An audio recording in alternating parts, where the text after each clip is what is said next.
Just 100 minutes మాత్రమే run time ఉన్న when the evil లర్క్స్ అనే హారర్ సినిమా ఈరోజు తెలుగు లాంగ్వేజ్లో అమెజాన్ ప్రైమ్లోకి వచ్చింది. ఇది నేను 1 year బ్యాక్ స్పానిష్ లాంగ్వేజ్లో సబ్ టైటిల్స్ వేసుకొని చూసా. మళ్ళీ ఇప్పుడు తెలుగు లాంగ్వేజ్లో వచ్చిన సందర్భంగా మళ్ళీ చూసి మీకు రివ్యూ ఇస్తున్నా. మీరు మన ఛానల్ని సబ్స్క్రైబ్ చేసుకుంటే అసలు ఏం సినిమాలు ఓటీటీలోకి వస్తున్నాయో కూడా తెలుస్తుంది. So please do subscribe.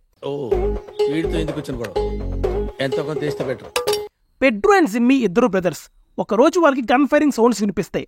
Next day morning దాని గురించి అలా సర్చ్ చేస్తూ ఒక ఇంట్లో ఈవిల్ వల్ల ఎఫెక్ట్ అయ్యి తన బాడీలో ఈవిల్ ఉన్న మనిషి కనబడతాడు. అసలు ఆ ఈవిల్ ఏంటి, దానివల్ల ఆ టౌన్లో జరిగిన సూపర్ న్యాచురల్ ఇన్సిడెంట్స్ ఏంటి అనేది remaining part of the film. Screen play, writing and direction excellent ఉంటుంది. ఎక్కడ టైం వేస్ట్ చేయకుండా 2 minutesకే ప్లాట్లోకి వెళ్ళిపోయారు. అలా సెటప్ అయిపోయాక మొదలవుద్ది అసలైన సినిమా. కొన్ని సీన్స్ ఉంటాయి మాస్టారు, వీక్ హార్టెడ్ పర్సన్స్ ఉంటే అస్సలు డేర్ కూడా చేయకండి ఈ సినిమాని చూడడానికి. అసలు ఒక హారర్ సినిమాలో దయ్యాన్ని చూపించకుండా భయపెట్టడం చాలా కష్టం. బట్ ఈ సినిమాలో దయ్యం మనకి కనబడకపోయినా ప్యాంట్ తడిచిపోయే మూమెంట్స్ బోల్డ్ అని ఉంటాయి. ఇంకా క్లైమాక్స్ సీక్వెన్స్కి అయితే మైండ్ పోతుంది. Cinematography and visuals top notch ఉంటాయి. ఎస్పెషల్లీ కొన్ని సెట్ ఆఫ్ రూల్స్ ని పాటించేటప్పుడు వచ్చే సీన్స్ లో పీక్ విజువల్స్ ఉంటాయి.